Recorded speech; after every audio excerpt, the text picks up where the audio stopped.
Ketua Umum Kamar Dagang dan Industri Indonesia, Anindya Bakri, mengaku telah bertemu dengan Menteri Perdagangan Budi Santoso guna membahas keikutsertaan Indonesia dalam agenda APEC Business Advisory Council yang akan digelar di Jakarta, dan juga agenda World Economic Forum yang akan digelar di Davos, Swiss pada akhir Januari ini.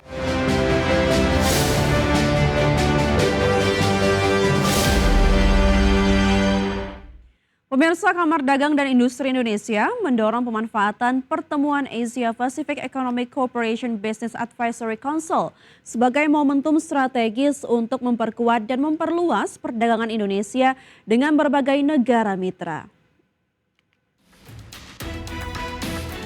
Ketua Umum Kamar Dagang dan Industri Indonesia, Anindya Bakri, mengaku telah bertemu dengan Menteri Perdagangan Budi Santoso guna membahas keikutsertaan Indonesia dalam agenda APEC Business Advisory Council yang akan digelar di Jakarta, dan juga agenda World Economic Forum yang akan digelar di Davos, Swiss pada akhir Januari ini.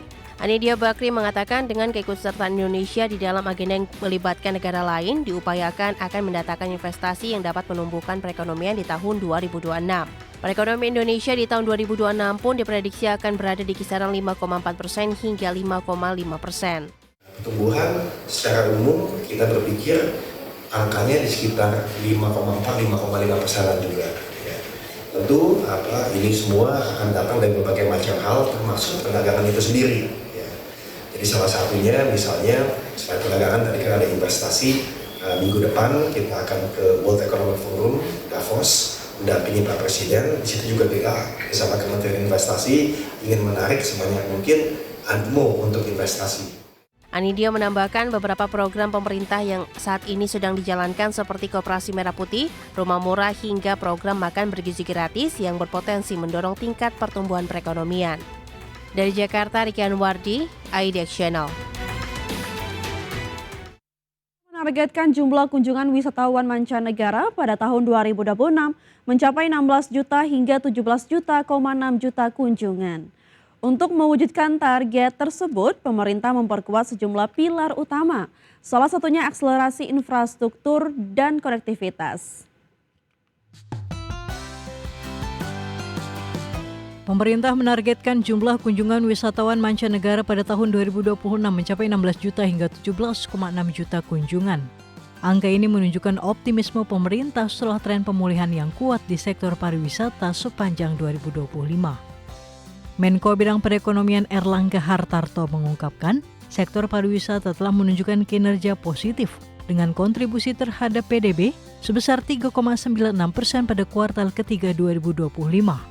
Selain itu, devisa pariwisata pada periode yang sama mencapai 13,82 miliar dolar Amerika, didukung oleh penyerapan tenaga kerja pariwisata sebanyak 25,91 juta orang. Untuk mewujudkan target kunjungan Wisman di 2026, pemerintah memperkuat sejumlah pilar utama, mulai dari akselerasi infrastruktur dan konektivitas, penyederhanaan akses masuk, transformasi tata kelola dan digitalisasi, hingga penguatan SDM dan pembiayaan pariwisata. Beberapa hal menjadi catatan, yaitu akselerasi daripada infrastruktur dan konektivitas, di mana konektivitas antar bandara ini, beberapa bandara yang mulai dibuka untuk didorong, ditambah dengan program yang harus dilakukan bersama antara pemerintah pusat dan pemerintah daerah. Kemudian yang kedua tentu masalah keselamatan itu menjadi penting, dan itu menjadi catatan untuk di tahun 2026. Seiring dengan target peningkatan Wisman, devisa pariwisata pada 2026 diproyeksikan melonjak hingga mencapai 22 miliar hingga 24,7 miliar dolar Amerika. Kontribusi sektor pariwisata terhadap PDB juga diperkirakan akan naik menjadi 4,5% hingga 4,7%. Jakarta, Tim Liputan IDX Channel. Pemirsa, PT PLN Persero menggelar apel bulanan keselamatan dan kesehatan kerja atau K3 Nasional tahun 2026. Dihadiri Menteri Ketenagakerjaan, apel ini menegaskan komitmen PLN memperkuat dalam penerapan K3 di seluruh lini kerja. PT PLN Persero menggelar Apel Bulan Keselamatan dan Kesehatan Kerja atau K3 Nasional 2026. Apel K3 ini turut dihadiri Menteri Ketenagakerjaan Yasirli. Dalam arahannya, Menaker menegaskan K3 merupakan amanat konstitusi dalam melindungi lebih dari 146 juta pekerja di Indonesia. Selain itu, pengelolaan K3 berdampak langsung pada keselamatan pekerja, produktivitas perusahaan, serta daya saing nasional. Meski demikian, secara nasional kinerja K3 masih menghadapi tantangan serius.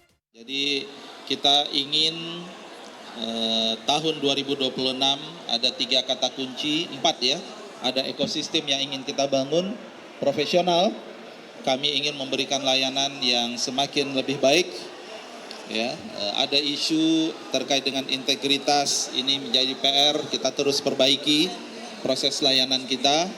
Kita sudah lakukan rotasi, pencopotan dan seterusnya. Kemudian andal, kami ingin bahwa layanan K3 kita itu benar-benar efektif melindungi tenaga kerja Indonesia. Sementara itu, PLN menyatakan komitmen meningkatkan penerapan K3 melalui 3 aspek utama, yaitu profesionalitas kesiapan alat, serta penguatan kebijakan dan kolaborasi, terutama di sektor energi.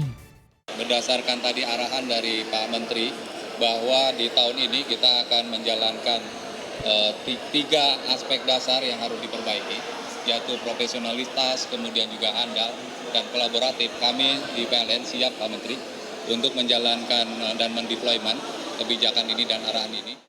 Melalui peringatan Bulan K3 Nasional ini, PLN berkomitmen terus memperkuat budaya keselamatan kerja di seluruh unit, sejalan dengan arahan pemerintah untuk mewujudkan lingkungan kerja yang aman, sehat, dan juga produktif.